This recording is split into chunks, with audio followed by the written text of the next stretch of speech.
Hello friends. आज हम लोग देखते हैं NP complete and NP hard problems क्या होती हैं थ्योरी ऑफ कंप्यूटेशन में। थोड़ा कॉम्प्लिकेटेड टॉपिक है बट इसे समझने के लिए हमें सबसे पहले जो बेसिक कोर सब टॉपिक है इसके लिए रिडक्शन, वो समझना पड़ेगा कि रिडक्शन एक्चुअली होता क्या है। रिडक्शन का मतलब ये है कि अगर मैं किसी प्रॉब्लम ए को सॉल्व करना चाहता हूँ और मेरे पास प्रॉब्लम ए का सॉल्यूशन अवेलेबल नहीं है, तो मैं क्या करता हूँ कि ए नाम की प्रॉब्लम को मैं कन्वर्ट करने की कोशिश करता हूँ बी नाम की प्रॉब्लम में। ऑब्वियस सी बात है, ऐसा किया जा सकता है। हम किसी प्रॉब्लम को सॉल्व करने के लिए किसी दूसरी प्रॉब्लम का सहारा ले सकते हैं। इसका मतलब हम ए नाम की प्रॉब्लम को पी नाम की प्रॉब्लम में कन्वर्ट कर रहे हैं। अब ऑब्वियस सी बात है, जब हम किसी प्रॉब्लम को किसी प्रॉब्लम में कन्वर्ट कर रहे हैं तो कन्वर्ट करने का खुद का भी एक टाइम होगा, और अगर ये टाइम पॉलिनोमियल टाइम निकला, अगर ये टाइम पॉलिनोमियल टाइम निकला, पॉलिनोमियल टाइम मतलब ऐसा टाइम जो ऑर्डर ऑफ एन की पावर सम कांस्टेंट वैल्यू हो, ठीक है।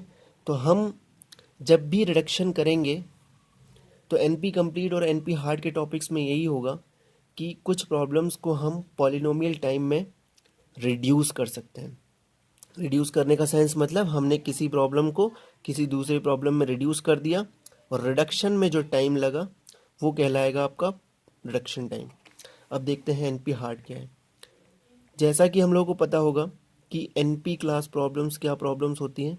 एनपी क्लास प्रॉब्लम्स वो प्रॉब्लम्स होती हैं जिनके लिए सॉल्यूशन पॉलिनोमियल टाइम में वेरीफाई किया जा सकता है, ठीक है। अगर सारी की सारी एनपी क्लास प्रॉब्लम्स को, सारी की सारी यहाँ पर जितनी भी प्रॉब्लम्स होंगी, फॉर एग्जांपल 1 2 3, फॉर एग्जांपल यहाँ पे लाखों प्रॉब्लम्स होंगी, एनपी हार्ड प्रॉब्लम पीआई को आप एनपी हार्ड तब कहोगे अगर सारी की सारी एनपी प्रॉब्लम्स को आप पॉलिनोमियल टाइम में रिड्यूस कर पाओगे पीआई के अंदर, तब कहलाएगी पीआई एनपी हार्ड है। अगेन, पीआई एनपी हार्ड तब होगी जब एनपी क्लास की सारी प्रॉब्लम्स को आप पॉलिनोमियल टाइम में रिड्यूस कर पाओगे पीआई के अंदर। इसका मतलब यहाँ की एक प्रॉब्लम उठी, उसको पॉलिनोमियल टाइम में आपने पीआई में रिड्यूस कर दिया।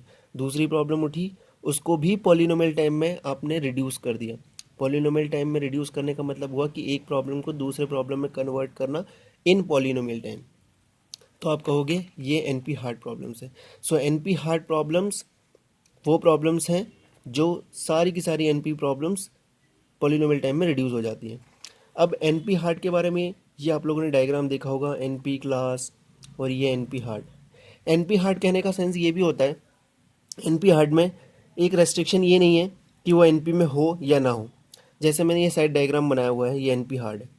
तो अगर यहाँ पर पीएच नाम की कोई एनपी हार्ड प्रॉब्लम है, इसका मतलब वो एनपी क्लास में तो है नहीं। एनपी वाला का ये जो सर्कल है वो ये है, एनपी क्लास में तो है नहीं।